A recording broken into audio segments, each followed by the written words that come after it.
10 stories that will make you believe in fate. Sometimes we end up in the right place at the right time, as though by someone's will, leading us to think that this is simply fate. Here are 10 stories about how coincidences changed people's lives for the better. Frankly speaking, the last story almost brought me to tears. Let's see which story will melt your heart. A couple of days ago, our cat ran away. My husband said that he went away to die because he was already 13. I had to explain this somehow to my 5-year-old son. Yesterday, we were out for a walk. I'd already planned what I was going to say in my head, and then I heard my son say, "Mom, look!" I looked, and in his hands was a copy of Freddie when he was a kitten. Now, the new Freddie lives with us, and I told my son that our old cat still lived inside the younger version. Then my husband and I started thinking about it, and we thought maybe it's really the case that cats have 9 lives. And for each one, they return to their favorite owners, just in a new form.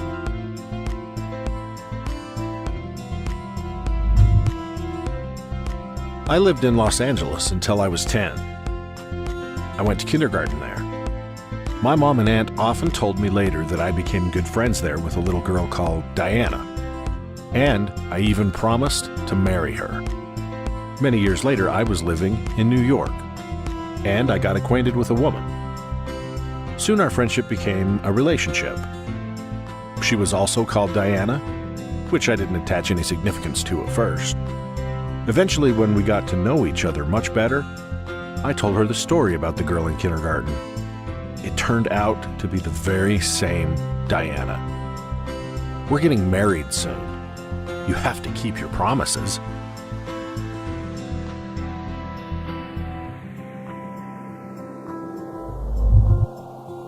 I moved to a new rented apartment. I've been living there 2 weeks. One day, I decided to organize a spa day for myself. I smeared myself from head to toe in blue clay. Then someone walked in. I was standing there, naked as the day I was born, all blue like Avatar, and I meet the gaze of an incredibly, pleasantly surprised man. I ran to the kitchen and picked up a knife. The guy picked up a spray bottle, and we started demanding who was who and why were they here.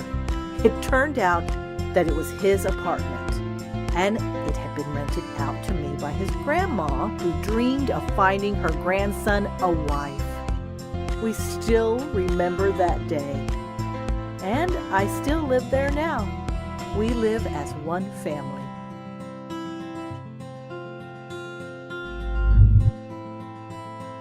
I've been convinced once again that life is a funny thing. My older sister had been dating her boyfriend for 5 years. They broke up, and then she married Alex.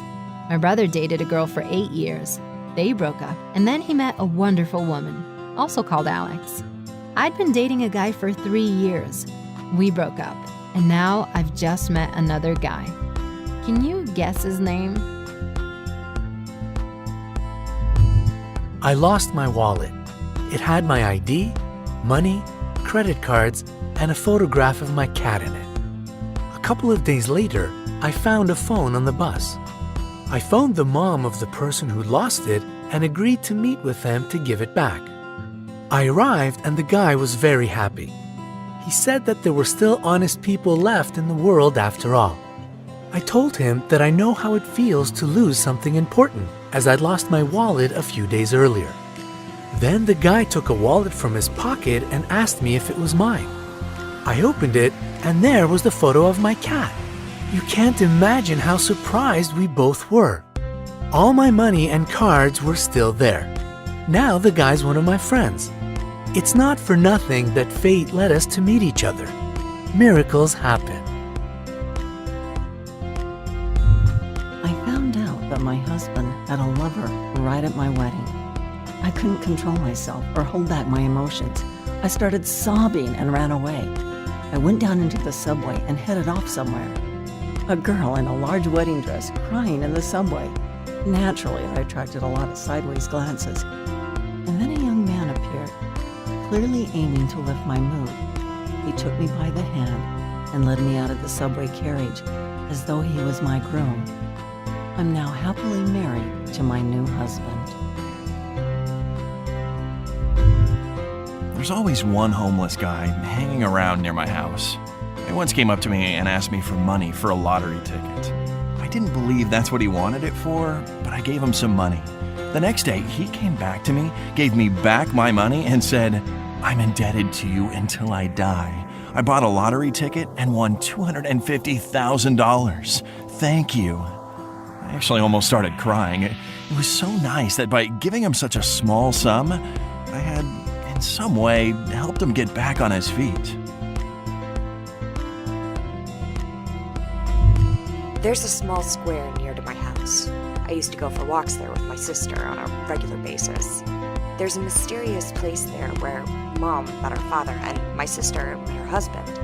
And today, I accidentally bumped into and knocked a guy over in the same place. I apologized and helped him get up. My whole family is now waiting for the wedding date.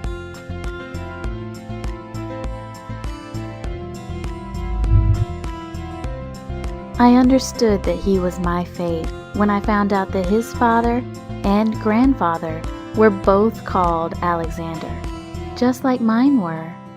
And not willing to risk breaking tradition, we also decided to call our son Alexander.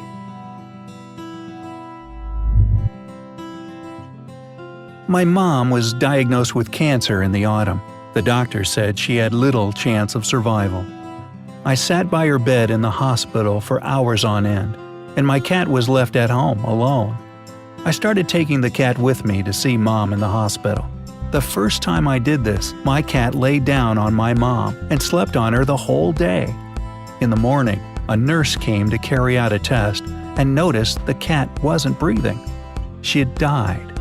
The day after that, we got the news that Mom's illness was receding, and her test results were very good. They said it was a miracle. My cat gave her life for my mom. There's no other explanation.